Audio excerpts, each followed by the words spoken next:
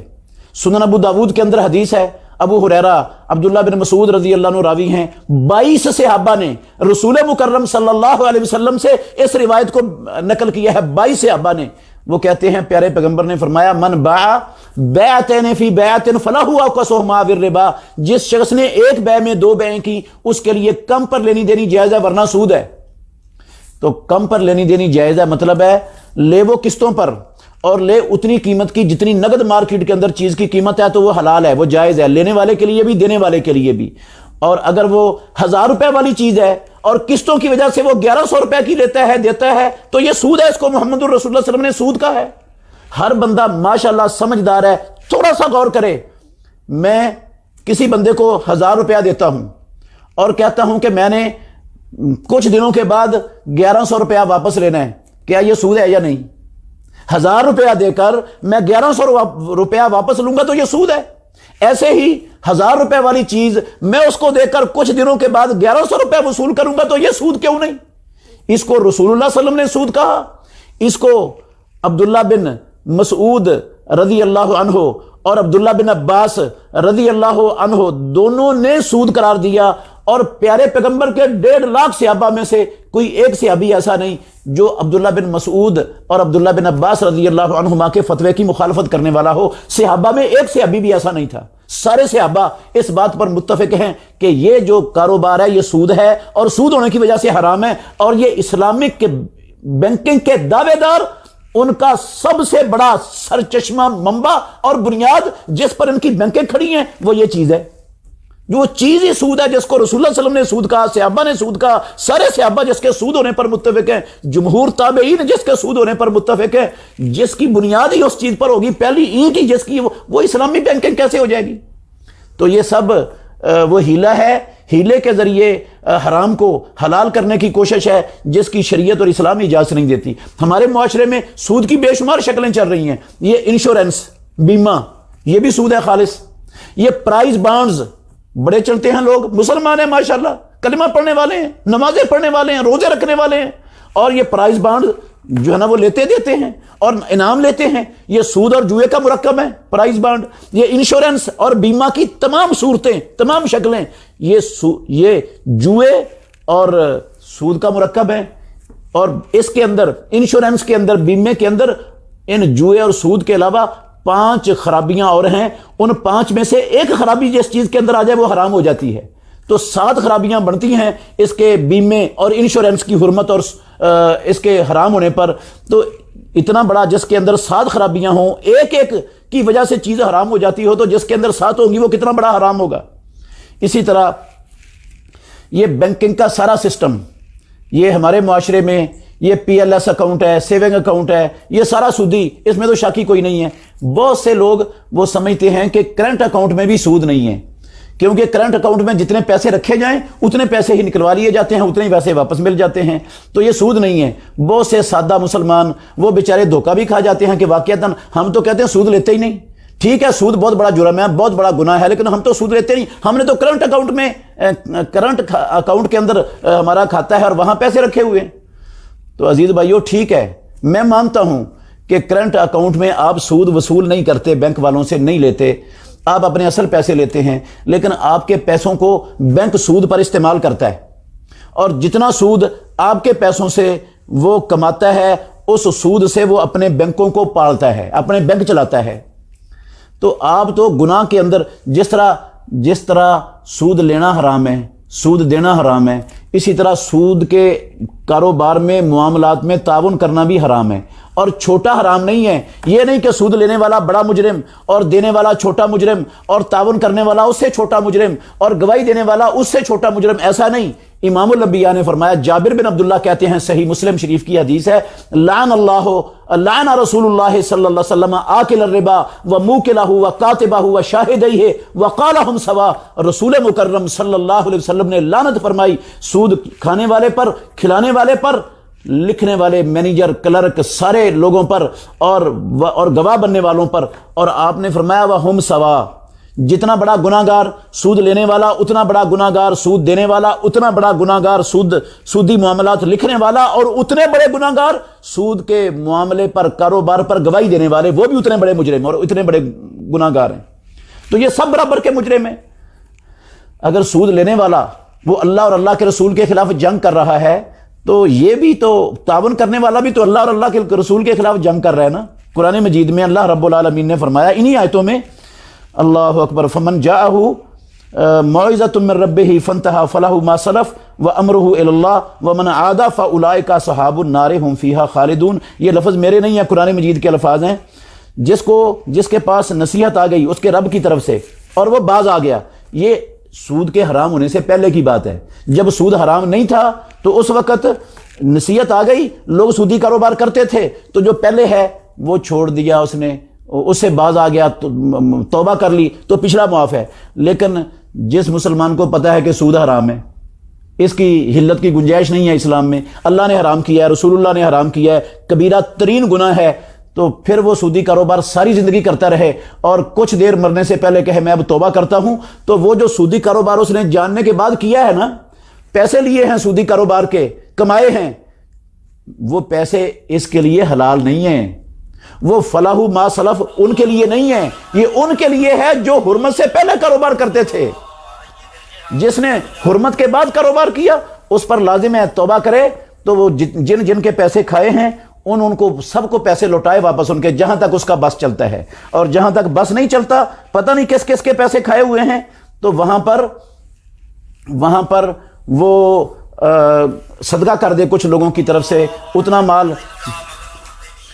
مال صدقہ کر دے جتنا اس کو اندازہ ہو کہ میں نے لوگوں کا کھایا ہوا ہے، یہ سمجھ کر کہ میں ان لوگوں تک نہیں پہنچا سکتا جن کا مال میں نے کھایا ہے، تو یا اللہ میں توبہ کرتا ہوں سچی پکی، تو مجھے معاف کر دے، اور یہ میں صدقہ کرتا ہوں، یہ ان لوگوں کو اس کا ثواب پہنچا دے جن کے یہ پیسے ہیں، جن کے ساتھ رابطہ میرا ممکن نہیں ہے. تو امید ہے انشاءاللہ الرحمن اللہ رب العالمین معاف کر دے گا. لیکن حرام ساری زندگی سودی کاروبار کرتا رہا، پتہ بھی تھا کہ سود حرام ہے، اور مرنے کے وقت کہتا ہے کہ میں جو ہے نا وہ توبہ کرتا ہوں، تو وہ پیسے جو کھائے ہیں سود کے ذریعے لوگوں کے، وہ اس کے لیے حلال نہیں، وہ واپس کرنے ہی پڑیں گے. ایک ہمارے ہاں یہ بھی چلتا ہے، سوچ یہ بھی چلتی ہے مسلمانوں میں، وہ کہتے ہیں سود لے لو اور سود لے کر جو ہے نا مسجد کی لیٹرینوں میں، واش روموں میں صرف کر دو اس کو، یا گلیاں اور سڑکیں بنانے میں صرف کر دو، یا کسی غریب اور مسکین کو جو ہے نا وہ ان کی ضرورتوں کو پورا کرنے کے لیے ان پر صرف کر دو. نہیں میرے بھائیو، اسلام میں اللہ رب العالمین نے کیا کہا ہے، ذرا اللہ رب العالمین کے الفاظ پر غور کرنا. اللہ اکبر. یا ایھا الذین آمنوا اتقوا اللہ وذروا ما بقی من الربا ان کنتم مومنین. وذروا کا معنی ہے چھوڑ دو. یہ نہیں کہ سود لے کر وہ مسجد میں لگا دو، ٹوٹیوں پر لگا دو، واش روموں پر لگا دو، غریبوں مسکینوں پر خرچ کر دو، یا سڑکوں پر سولنگ پر لگا دو. نہیں، اللہ کا یہ حکم ہے، قرآن مجید میں حکم ہے. مسلمانوں کو اللہ نے ایمان والوں کو مخاطب کر کے کہا اللہ سے ڈر جاؤ. وذروا ما بقی من الربا، جو سودی لین دین، سمجھ آ گئی ہے تمہیں حرام ہونے کی، جو سودی لین دین اس کو چھوڑ دو، لینا نہیں ہے، وہ آپ کا ہے ہی نہیں. اور ویسے بھی جس نیت سے بھی بندہ لے گا، چاہے وہ لے گا غریبوں مسکینوں کی مدد کی نیت سے، یا لے گا وہ واش روم بنانے کی نیت سے، یا سڑکیں اور سولنگ لگانے کی نیت سے، تو وہ آکل الربا تو بن گیا. آکل الربا تو بن گیا ہے، وہ لے لیا اس نے. لینے والا اور دینے والا دونوں برابر کے مجرم ہیں نا. تو لینے والے مجرم میں جرم کے اندر تو یہ شریک ہو گیا ہے. اور جس پر رسول اللہ صلی اللہ علیہ وسلم نے لعنت فرمائی ہو وہ کام مسلمان کے لیے کیسے حلال ہو سکتا ہے؟ تو یہ اتنا بڑا گناہ ہے. گناہ تو اور بھی بے شمار ہیں. اللہ نے کسی گناہ کو اپنے اور اپنے رسول کے خلاف جنگ قرار نہیں دیا سوائے ایک کے. ایک سود ہے اور ایک گناہ اور ہے، وہ ہے وَمَنْ عَادَ لِي وَلِيًّا فَقَدْ آذَنْتُهُ بِالْحَرْبِ. حدیث قدسی ہے صحیح بخاری میں کہ جو میرے ولی سے عداوت اور دشمنی کرے گا میں اس کے خلاف اعلان جنگ کرتا ہوں. تو یہ اعلان جنگ دو گناہ ہیں دنیا میں اللہ کی زمین پر صرف، جو اللہ اور اللہ کے رسول کے خلاف جنگ کر رہے ہیں. میرے محترم بھائیوں مسلمانوں، اللہ کے لیے ٹھنڈے دل سے غور کرنا. جو اللہ کے خلاف لڑ رہا ہو، جو رسول اللہ کے خلاف لڑ رہا ہو، اس کے ایمان کی کیا کیفیت، کیا درجہ اور کیا حیثیت ہوگی۔ جس نے اپنے نبی کے خلاف، اپنے خالق و مالک پروردگار کے خلاف محاذ جنگ کھولا ہوا ہے، اس کے ایمان کی کیا کیفیت ہوگی، اس کا ایمان کس درجے کا ہوگا۔ اور ان الفاظ پر غور کرو جو اللہ رب العالمین نے، ٹھنڈے دل سے غور کرو جو رب العالمین نے کہا ان کنتم مومنین، ایمان کا تقاضا ہے اگر تم مومن ہو تو پھر چھوڑ دو سودی کاروبار کو، سودی لین دین کو، اور اگر تم نہیں چھوڑو گے تو پھر اعلان ہے اللہ اور اللہ کے رسول سے جنگ کا، وَإِن تُبْتُمْ فَلَكُمْ رُؤُوسُ أَمْوَالِكُمْ لَا تَظْلِمُونَ وَلَا تُظْلَمُونَ، اور اگر تم توبہ کر لو سود سے تو اصل مال جو ہیں تمہارے وہ لے لو، جو اوپر ہیں وہ چھوڑ دو سارے۔ رسول مکرم صلی اللہ علیہ وسلم نے اس آیت کے نازل ہونے کے بعد اعلان کر دیا کہ ثقیف کا، قریش کا جتنے سود تھے سارے محمد الرسول اللہ صلی اللہ علیہ وسلم کے قدموں کے نیچے آج کے بعد، اور سب سے پہلا سود جو میں مٹا رہا ہوں وہ عباس بن عبد المطلب میرے چچا کا سود ہے، آج کے بعد سارا ختم، کوئی کسی سے ایک پیسہ بھی نہیں لینا، نہ لوگوں پر ان کو قرض دے کر قرض سے زیادہ پیسے لیں تو یہ ان پر ظلم ہے، اور وہ بندے قرض دینے والے کے پیسے دبا جائیں تو یہ ان پر ظلم ہے۔ نہ ان پر ظلم کی اجازت دیتا ہے اسلام، نہ ان پر ظلم کی اجازت دیتا ہے۔ تو اپنے اصل پیسے جس نے سود پر دیے ہیں وہ لے سکتا ہے، زیادہ لینے کی اجازت اور گنجائش نہیں ہے۔ اور کتنا بڑا گناہ ہے، دو حدیثیں سنا کے میری بات ختم ہے۔ ہم چونکہ مسلمان، میں اس لیے تھوڑی سی بات لمبی کر دی ہے کہ مسلمانوں کے ہاں یہ گناہ رہا ہی نہیں ہے، اس کو گناہ سمجھا ہی نہیں جاتا، اور اس کو گناہ سمجھنے کے لیے مسلمان تیار ہی نہیں ہے۔ اور کتنا بڑا جرم ہے، امام الانبیاء محمد الرسول اللہ صلی اللہ علیہ وسلم نے فرمایا درہم و ربا اشد من 36 زنیۃ، یہ سنن دارقطنی کے اندر پیارے پیغمبر کا صحیح فرمان ہے، صحیح الجامع الصغیر کے اندر بھی موجود ہے۔ آپ نے فرمایا سود کا ایک درہم 36 مرتبہ بدکاری کرنے سے بدتر ہے۔ 36 مرتبہ زنا کر لے کوئی بندہ، وہ اتنا بڑا جرم نہیں ہے جتنا سود کا ایک درہم بڑا جرم ہے۔ ایک درہم 3 ماشے چاندی کا بنتا ہے۔ 3 ماشے چاندی کی کیا قیمت ہے آج کل؟ اتنا 3 ماشے چاندی، سونے چاندی کو لینا یا دینا، وہ 36 مرتبہ بدکاری اور زنا کرنے سے بدتر ہے۔ یہ لفظ میرے نہیں ہیں، کسی مولوی صاحب کے نہیں ہیں، یہ اس نبی کے ہیں جو وما ینطق عن الہوا ان ہوا الا وحی یوحی۔ اور پیارے پیغمبر نے کہا الربا 70 بابن، سود کے 70 درجے ہیں مسلمانوں، 70 سود کے گناہ کے 70 درجے ہیں۔ ایسرھا مثل ان ینکح الرجل امہ، سب سے جو ہلکا ہے نا درجہ سود کا، وہ ایسے ہے جیسے بندہ اپنی والدہ سے نکاح کر لے۔ تو اپنی والدہ سے نکاح کرنا کتنا سنگین جرم ہے۔ اسلام میں اس کو زندہ رہنے کا حق نہیں ہے۔ محمد الرسول اللہ صلی اللہ علیہ وسلم نے ابو ہریرہ کو ایک جھنڈا دے کر بھیجا تھا کہ فلانے بندے کا سر قلم کر دو، کیونکہ اس نے اپنی باپ کی بیوی سے نکاح کیا ہوا ہے، تو اس کو زندہ چھوڑنے کی اجازت نہیں۔ اور یہ سب سے چھوٹا درجہ ہے ماں کے ساتھ۔ اور اللہ کے نبی نے، تھوڑی سی غور کرنے والی بات ہے، اللہ کے نبی نے چوری کے ساتھ نہیں اس کی نسبت کی کہ اتنی چوریوں سے بڑا ہے، ڈاکوں سے بڑا ہے، اتنے قتلوں سے بڑا ہے، اتنے فراڈوں سے بڑا ہے۔ یہ کہا کہ اتنے زناؤں سے خوفناک ہے۔ زنا کے ساتھ اس کی کیا مناسبت ہے؟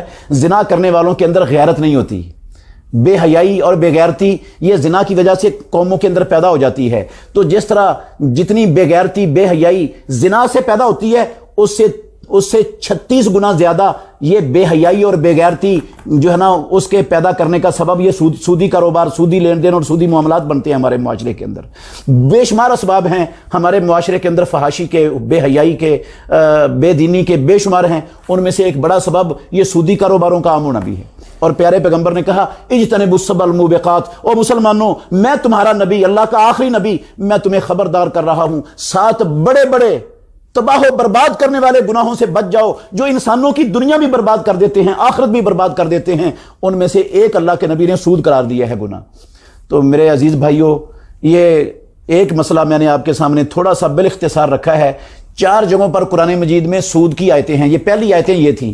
انشاءاللہ جہاں آگے آئیں گی اس پر بھی سود کی قسمیں کون کون سی ہیں اور کیا کیا جو ہے نا شبہات کی بنا پر لوگ آج کل سودی کاروبار کر رہے ہیں، انشاءاللہ ان کا بھی تذکرہ آگے والی مجالس کے اندر ہوگا۔ اللہ ہمیں سمجھنے کی، عمل کرنے کی توفیق عطا فرمائے، ہماری حکومتوں کو سودی کاروبار سے محفوظ کرے، ہمارے تاجروں کو، ہماری عوام کو، ہمارے سارے معاشرے کو اللہ اس سود کے گناہ سے اور سود کی اس بیماری سے پاک اور صاف کر دے۔ آخر دعوانا الحمدللہ رب العالمین۔